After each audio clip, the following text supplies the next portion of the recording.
keep their faith in the system. Thank you very much.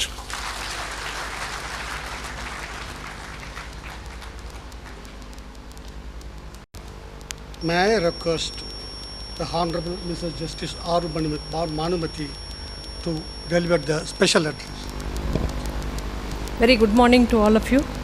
Honorable the Chief Justice of India, Honorable Brother Judges of Supreme Court of India, Honorable Chief Justice of Madras High Court, Brother and Sister Judges of Madras High Court, former Judges of the Supreme Court and Madras High Court, President Mr. Tamil Mani, Secretary Mr. Kamal Nathan, and Office Bearers of MBA, Mr. Soumya Ji, Advocate General, Mr. G. Rajagopal, Additional Solicitor General, former Presidents of MBA, Mr. Selvam, Chairman Bar Council, Vice Chairman, President and Secretary of the various associations, Mr. Prabhakar, Co-Chairman Bar Council of India, Registrar General, other registrars, members of the legal fraternity, distinguished invitees, media and press, ladies and gentlemen.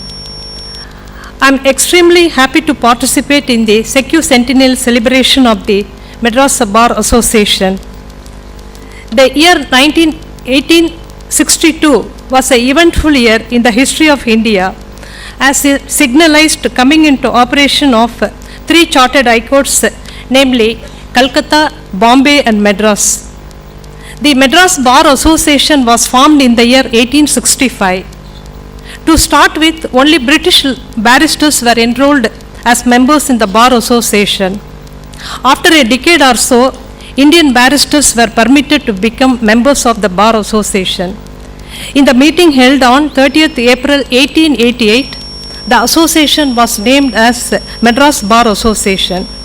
After independence, number of barristers dwindled, and in 1951, it was decided to admit advocates who obtained law degrees from Indian universities as members. In 1983, for the first time, Mr. M.R. Narayanasamy, a non-barrister, was elected as the president of MBA. Every jubilee is a milestone, and 150th year is certainly a landmark in the history of any institution.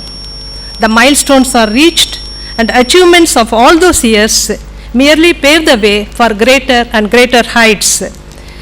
It is also an occasion to recall with gratitude all those who contributed to the growth and the development of this prestigious Madras Bar Association. From the early beginning of the legal profession in Madras, Indian advocates suffered certain disadvantages, like being not appointed for the post of Advocate General and also other law officers. Members of the Bar Association took it as a challenge, and in coordination with others, they took a lead and ensured that the Indian advocates' names were also being considered for the post of Advocate General and other law officers.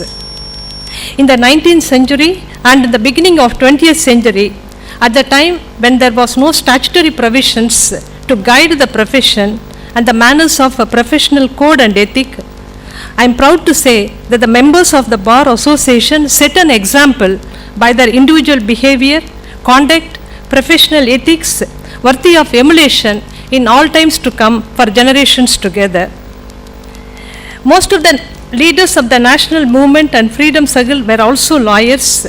Members of the Madras Bar Association had also participated in the freedom struggle, and it is time to remember those lawyers from MBA who played significant role in the freedom struggle also. I firmly believe that the members of the Madras Bar Association largely contributed to the development of law in several branches, such as protection of human rights, labor law, service law, and field of education. Members of Madras Bar Association has always stood in the forefront in protecting the power of judicial review, protection of human rights, and other aspects. I may make a reference to the recent past and also the present times to mention a few. Challenge to the Constitution of the Administrative Tribunal by Mr. L. Chandrakumar and the Constitution of the National Tax Tribunal. In Madras Bar Association versus Union of India and another, 2014, 10 SEC, page 1, the Constitution Bench of the Supreme Court has struck down the National Tax Tribunal Act on various grounds. For want of time, I am not elaborating on the grounds on which it was struck down. There were many English barristers with rich tradition and legal acumen. Many Indian barristers were equally learned and followed the tradition of English bar and passed on those traditions to the next generation and also to the present generation. Members of the Madras Bar Association were highly respected in those days for their great learning, legal acumen, and high standards of professional ethics. On this occasion, let us remember the contribution made by all the past presidents and also all the senior advocates and all the members of MBA in maintaining its rich tradition. For want of time, I am not mentioning the names of all the past presidents who are all seated in the first row or in the separate row. When we speak about the past, in the present day context, there is a great responsibility to maintain the tradition and the same professional ethics. While we look back with pride at MBA's contribution, Madras Bar Association has to prove equal to the demands of the new era of a globalization and a technology. Given the poor quality of legal education and the overcrowding of the profession, about 50% of the advocates at the bottom level are struggling in the profession and fighting for a piece of cake, yet they continue to remain in the profession merely for the sake of their satisfaction. It is time that a premier bar association like Madras Bar Association, which has the expertise, professional skills, should plan a strategy in training the bottom level lawyers, inculcating the values, skills and the professional competence and ethics not only to those, the juniors who are attached to their respective offices, but to the legal fraternity in general. MBA should create opportunities for the young lawyers, particularly those at the bottom level, to develop the tools they need to develop in the profession. This will go a long way in maintaining its rich tradition and high standards of competence and professional ethics and pass it on to the posterity. I may strike a personal note. I see all the senior advocates seated in the front rows. I just greatly owe to all of them to what I am today, because I was elevated from being a district judge to the High Court by the contribution of all the senior advocates who are seen here and all the members of the Bar Association. I was greatly benefited, and that is why it has took me to the present level. I thank all the senior advocates who has richly contributed to my knowledge by their erudite arguments. Mr. Tamilmani was referring to the various activities that they have been doing for the past 1 year and also the charity that they have done on this occasion. I congratulate Mr. Tamilmani and the Secretary Kamalnathan and the team of officers for organizing this function in such a grand manner and also giving me this opportunity to be with you on this historic occasion. All of us know that the High Court, Madras High Court premises had a lighthouse with a brilliant revolving light, and it was used to guide the ships and also to avoid the ships being stranded. Old lighthouses, all of us know that it is now being abandoned.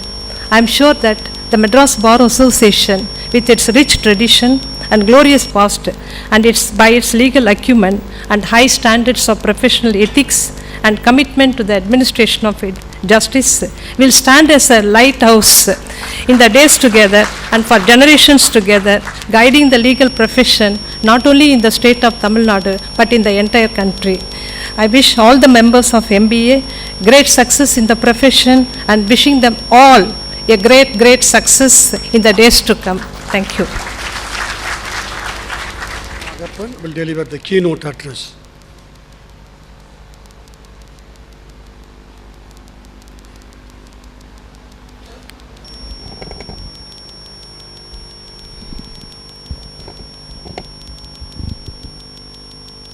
My Lord, the Honorable Chief Justice of India, Justice H.L. Dattu, my brother Justice Ibrahim Khalifullah, Sister Justice Bhanumati, the Chief Justice of Madras High Court, Justice Sanjay Kishan Kaur, my brother and sister judges of the Madras High Court, former judges of the Supreme Court and the High Court, Mr. K.R. Tamilmani, President of Bar Association, Mr. Kamalanathan, Secretary of the Association, office bearers and members of the Bar Association, Mr. Paul Kanagaraj, President of High Court Advocates Association, Mr. Selvam, Chairman of Bar Council, Mr. Prabhakaran, Co-Chairman of the Bar Council, Nalini, President of Women Lawyers Association, Mr. Krishna Kumar, President of Law Association, the Advocate General, senior advocates, members of the Bar, Registrar General, members of the Registry, distinguished guests, ladies and gentlemen.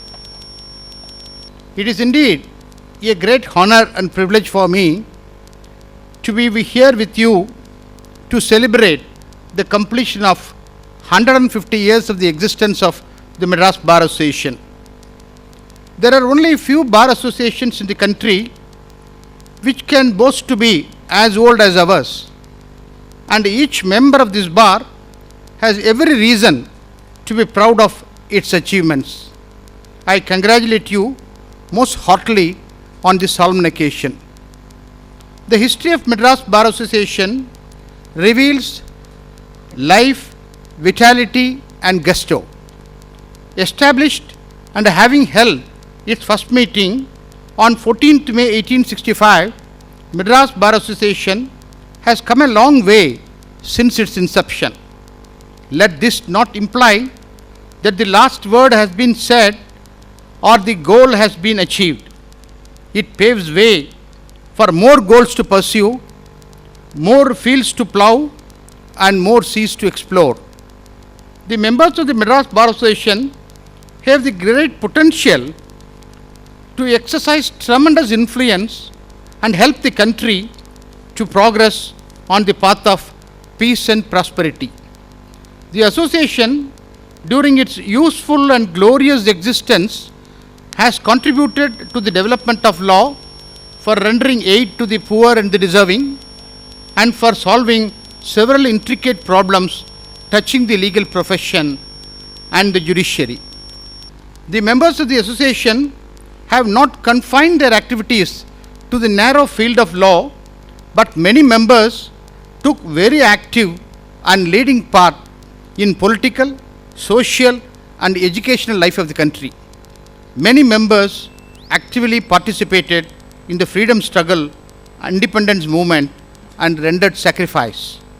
The association has always stood for the independence of the judiciary, and any attempt on the part of the executive or legislature was strongly disapproved and condemned by the association, as we all firmly believe that independent judiciary is the only safeguard and guarantee against despotism, autocracy, tyranny and violation of fundamental rights which are enshrined in our Constitution. This august occasion gives us an opportunity to pause, introspect and to remind each other of the purpose and objective with which this Bar Association was established. It came into being not only for the benefit and betterment of its members, but primarily for the public at large who require the services of the profession. It must remain democratic, independent and representative of the best ideals of citizenship.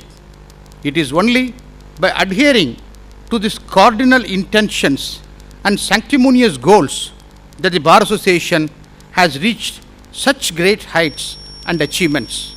Therefore, it is of utmost importance that these principles continue to act as a guiding light in the future too. It is said that legal profession is a noble and learned profession. It is noble profession because the main purpose is noble one, and that is to help in the administration of justice. Advocates and judges constitute an integrated whole which makes the administration of justice possible.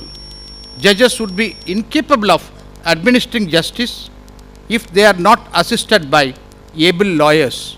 It is a noble profession because throughout lawyers have been ready and willing, without any expectation of reward for themselves, to fight for the liberty of the person and property.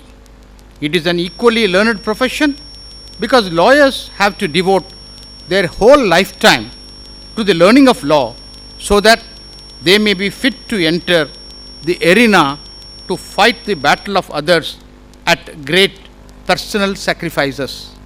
If that is the correct definition of noble and learned profession, I am confident to say that the members of this association are worthy to be members of that noble and learned profession. Law has a definite place as an agent of social evolution. The strategy of change through law is the only democratic road to progress. Where law rules, tranquility dwells. Dynamic law is the only reply of society to the forces of anarchic terror, violence, unrest, and economic tyranny. Law can play a vital part in reshaping societies. A radical overhauling and reconstruction of laws for a vast country with dynamic goals is necessary. The rule of law postulates the governance of the country by a large body of laws, rules, and regulations passed by several legislative bodies functioning in the country. In that sense, we are governed by laws and not by men. But the human agency has become all the more important because we require an army of well-trained and efficient lawyers to man the law courts, tribunals, and other quasi-judicial bodies to administer the law. And in order to those judicial agencies should be helped and properly guided in the discharge of their onerous duties, we require a much large army of ours. Thus, we need to conjure up the legal institutions inspired by the Constitution and attuned to the new needs of New India. The twofold task of the law of the land is to maintain social order and promote social progress. With the emergence of the welfare state, the role of law is spread over to social engineering apart from its primordial object, that of maintenance of peace and order in society. A welfare state best functions with informed citizenry, conscious of its rights and obligations, with competent lawyers as defenders of human dignity and freedom. Settleward has very aptly put it, I quote, "If Indian democracy has to develop and the Indian citizen has to live under the rule of law, as is the basic idea of the Constitution, we must have a body of lawyers who are well trained right from the first day of their law study," unquote. Law is now being looked as a form of social engineering that plays a creative role in the building of a good society. The legal process must be so activated as to raise the image of law, the performance of courts, and the credibility of the profession. Aptly puts it, I quote, "If the legal profession remains indifferent to the social needs around it, it will not prevent the change, but it will be bypassed by the change," unquote. Let us not forget that strength and honor of the administration of justice lies in the confidence that the public in general and the litigating public in particular repose in independence of the bar and its integrity. Besides, it is necessary that the legal profession should impress upon itself that of the vast millions in this country who clamor for justice, who suffer in some regard from injustice and oppression and the deprivation of their legal rights, it is only a microscopic minority which is able to obtain access to the court. Poverty is an insurmountable hurdle and accessibility to justice a remote dream. I believe that all the right-thinking citizens of this country will accept the principle that justice through judicial proceedings for the underprivileged is as much their birthright as it is of those more fortunately situated. Viewed in this perspective, the legal profession must take note of the need to care for them equally with those who can financially afford its services. The community demands from every institution the justification of its existence, proof and its utility.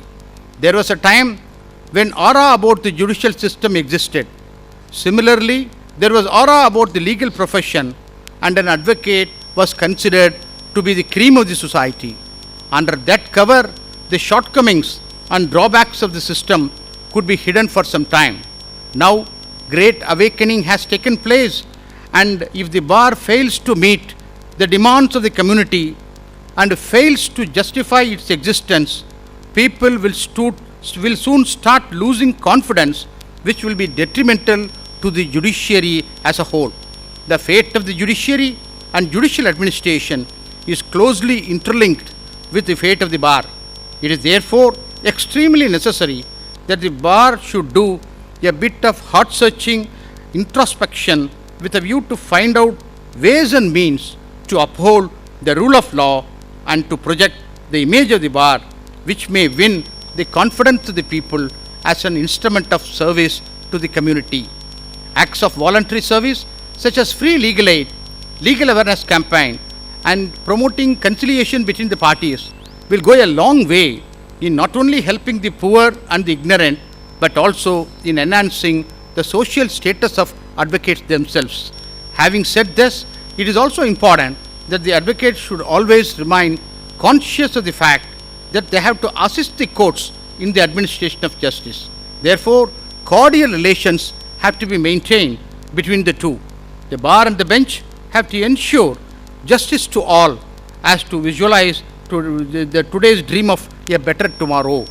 I conclude with the hope that the beacon light of our Bar Association will continue to glow, and our present and future generation will continue to follow the path of truth in quest for justice and in maintaining the dignity, decorum, and high traditions of the noblest profession as shown to us by our predecessors, as the present will also become history when the posterity will pass verdict at the time of next celebration of bicentenary. Thank you.